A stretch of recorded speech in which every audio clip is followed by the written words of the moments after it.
नमस्कार दोस्तों, स्वागत है आपका हमारे यूट्यूब चैनल जी के स्टडी में। दोस्तों, यदि आप मध्य प्रदेश में होने वाले किसी भी एग्ज़ाम की तैयारी कर रहे हैं तो हमारे चैनल को सब्सक्राइब कर लें और जहां आप सब्सक्राइब करेंगे उसके बगल में एक बेल आइकॉन का बटन आएगा, उसको प्रेस कर लें ताकि जैसे ही मैं कोई नया वीडियो अपलोड करूं तो उसका नोटिफिकेशन आपको मिल जाए। दोस्तों, आज मैं आपको ताप्ती नदी के बारे में बताऊंगा कि ये ताप्ती नदी कहाँ से निकलती है, कहाँ जाकर के ये मिलती है, कितनी इसकी लंबाई है और इसके किनारे कौन कौन से शहर बसे हुए हैं, कौन कौन से बांध बने हुए हैं। ये सभी सवाल परीक्षा में पूछे जाते हैं। तो चलिए बिना समय गवाए वीडियो को शुरू करते हैं। सबसे पहले बात करें ताप्ती नदी के उद्गम की, तो पहला पॉइंट ये उद्गम है। तो ताप्ती नदी बैतूल ज़िले के मुल्ताई नामक शहर से निकलती है। आपको मैप में यहाँ नीचे ये दिख रहा होगा, ये है बैतूल डिस्ट्रिक्ट और बैतूल डिस्ट्रिक्ट में यहाँ पे आता है मुल्ताई। तो मुल्ताई शहर से निकलती है ताप्ती नदी। अब बात करें दूसरी पॉइंट की, तो इसमें है मोहाना। मोहाना क्या होता है? जहाँ पे कोई नदी जाकर जिस समुद्र या खाड़ी में जाके मिलती है उसे कहते हैं मोहाना। तो जो ताप्ती नदी है ये यहाँ पे गुजरात के पास खंभात की खाड़ी है जहाँ पे अरब सागर में मिल जाती है। तो अरब सागर का भाग है क्या? खंभात की खाड़ी। जो कहाँ आता है? ये खंभात की खाड़ी गुजरात में, गुजरात राज्य में आती है, वहाँ जाकर ये मिल जाती है।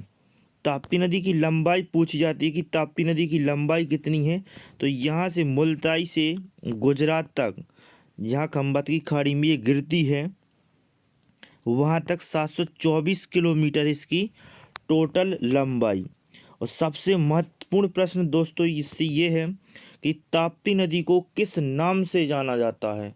तो ताप्ती नदी को सूर्यपुत्री, भगवान सूर्य की पुत्री के नाम से जाना जाता है ताप्ती नदी को। आप इसे कैसे याद रखेंगे कि इसका उपनाम क्या है? सूर्यपुत्री। तो दोस्तों देखो, सूर्य तो आप सभी ने देखा, सूर्य में क्या होता है? ताप होता है, गर्मी। तो उसी से बना क्या नाम? ताप्ती। ठीक है। तो ताप्ती नदी कहाँ से निकलती है? बैतूल के मुल्ताई शहर से। कहाँ जाकर के मिलती है ये? तो अरब सागर में जाके मिलती है, गुजरात के पास खंभात की खाड़ी में। इसका उपनाम सूर्यपुत्री है और इसकी लंबाई है 724 किलोमीटर। बात करें इस पे कौन कौन से बांध बने हुए हैं, इस पे ताप्ती नदी पे बने प्रमुख बांध। सबसे पहले चंदोरा बांध, उसके बाद पारसडोह बांध, घोघरी बांध, मेंधा बांध और महाराष्ट्र में एक बांध बना है हटनूर बांध, सबसे महत्वपूर्ण परीक्षा में आता है। और गुजरात में है ताप्ती नदी पर उकाई परियोजना। परियोजना का नाम क्या है? उकाई परियोजना। तो ये उकाई परियोजना नहीं भूलना है, हटनूर बांध नहीं भूलना है। और ये चारों के चार बांध कहाँ बने हैं? तो ये बैतूल ज़िले में बने हैं चारों बांध, मध्य प्रदेश में। मैप में मैं एक बार दिखा दे रहा हूँ कि कौन सा बांध कहाँ बना हुआ है। ये मध्य प्रदेश का मैप है, अभी छोटा है, इसको मैं बड़ा कर दे रहा हूँ जिससे आपको क्लियर दिख जाए कि कौन सा बांध कहाँ बना हुआ है। ये कहाँ भाग रहा भाई साहब, रुक जाइए थोड़ा सा। ये क्या है? मध्य प्रदेश दिख रहा है आपको? तो ये बैतूल डिस्ट्रिक्ट है, ये वाला बैतूल डिस्ट्रिक्ट है। और बैतूल डिस्ट्रिक्ट के अंदर यहाँ पे चार बांध बने हुए हैं। उन चार बांध, पहला बांध कौन सा है? चंदोरा बांध। दूसरे नंबर पे बांध बना है उसका नाम है पारसडोह बांध। तीसरे नंबर पे जो बांध बना है इसके, तो उसका नाम है, बताया तभी मैंने क्या उसका नाम। पहला तो कौन सा बांध है? चंदोरा। दूसरा पारसडोह बांध है और तीसरा जो बांध है वो है घोघरी बांध। ये यहीं पे देख लो, पहला कौन सा है? ये चंदोरा। दूसरे नंबर पे पारसडोह बांध। तीसरे नंबर पे ये घोघरी बांध। चौथे नंबर पे मेंधा बांध। और ये महाराष्ट्र में हटनूर बांध है। हटनूर बांध पूछे कहाँ है तो महाराष्ट्र में आता है, ताप्ती नदी पे बना हुआ है। और गुजरात में यह है उकाई परियोजना ताप्ती नदी पे। तो ये 6 बांध याद रखने हैं, किस नदी पे हैं? ताप्ती नदी पे हैं।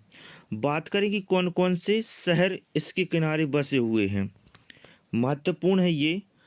6-7 शहर हैं, उनको याद रखना पड़ेगा आपको। तो ये तो पहला तो हो गया बैतूल का मुल्ताई। तो बैतूल शहर खुद इस नदी के किनारे बसा हुआ है और जहाँ से निकलती है मुल्ताई, तो पहला शहर ये मुल्ताई है। उसके बाद बैतूल, दोनों शहर ताप्ती नदी के किनारे बसे हुए हैं। वहाँ से चलेगी थोड़ी, ये खंडवा के पास थोड़ी सी सीमा बनाती है और फिर बुरहानपुर के बीचों बीच से निकल जाती है महाराष्ट्र में। तो ये पहला शहर ये नेपानगर और दूसरे के बाद बुरहानपुर, ये दोनों शहर भी किस नदी के किनारे बसे हुए हैं? ताप्ती नदी के किनारे। तो नेपानगर आपको पता है किस लिए फेमस है मध्य प्रदेश में? यहाँ पे अखबारी कागज़ छपता है। अखबारी पेपर कहाँ बनता है? नेपानगर में बनता है। न्यूज़ पेपर प्रिंट कहाँ है? नेपानगर में। और ये कहाँ आता है? बुरहानपुर। तो बुरहानपुर का जो शाही किला है ना, इसी नदी के किनारे बना हुआ है। बुरहानपुर में एक किला और है जो परीक्षा में लगातार पूछा जाता है। मध्य प्रदेश में कोई भी एग्ज़ाम हो उसमें आता ही है, उसका नाम है असीरगढ़ का किला। कौन सा है वो? असीरगढ़ का किला। इसमें मुमताज़ की कब्र बनाई गई थी। यहाँ मुमताज़ की मृत्यु हुई थी, तो मुमताज़ की कब्र भी यहाँ पे बनाई गई थी इस असीरगढ़ के किले में। ठीक, उसके बाद अगला शहर ये महाराष्ट्र का भुसावल है। महाराष्ट्र का भुसावल ताप्ती नदी के किनारे है, केलों के लिए फेमस है भुसावल। उसके बाद गुजरात का सूरत, सबसे महत्वपूर्ण शहर है सूरत गुजरात का। इसे क्या कहा जाता है? भारत की डायमंड सिटी। भारत की डायमंड सिटी किसे कहा जाता है? तो सूरत को कहा जाता है। सूरत गुजरात के अंदर आता है और किस नदी के किनारे बसा है? तो सूरत ताप्ती नदी के किनारे बसा हुआ है। सूरत में 2 बंदरगाह हैं, इसमें से सबसे महत्वपूर्ण है, ये पेपर में आता है, पूछता है कि सुवाली बंदरगाह किस नदी पर है? कौन सा बंदरगाह है? सुवाली बंदरगाह सूरत में ताप्ती नदी पर स्थित है।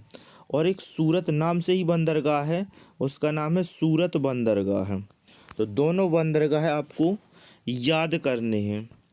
फिर आगे बात करें कि कौन कौन से इस पे जलप्रपात हैं। तो अभी मैंने बताया था आपको 2 बांध बने हैं, एक पारसडोह बांध है और एक मेंधा बांध है। तो पारसडोह बांध के पास पारसडोह जलप्रपात है और मेंधा बांध के बाद पास ही है मेंधा जलप्रपात। दोनों ताप्ती नदी पे हैं और बैतूल डिस्ट्रिक्ट में हैं। सबसे पहले ये आता है पारसडोह जलप्रपात और उसके बाद आता है मेंधा जलप्रपात। तो दोस्तों इतनी जानकारी थी ताप्ती नदी के बारे में। यदि आपको ये जानकारी पसंद आई है तो वीडियो को लाइक करना ना भूलें और आप चैनल पर पहली बार आए हैं तो चैनल को सब्सक्राइब ज़रूर कर लें।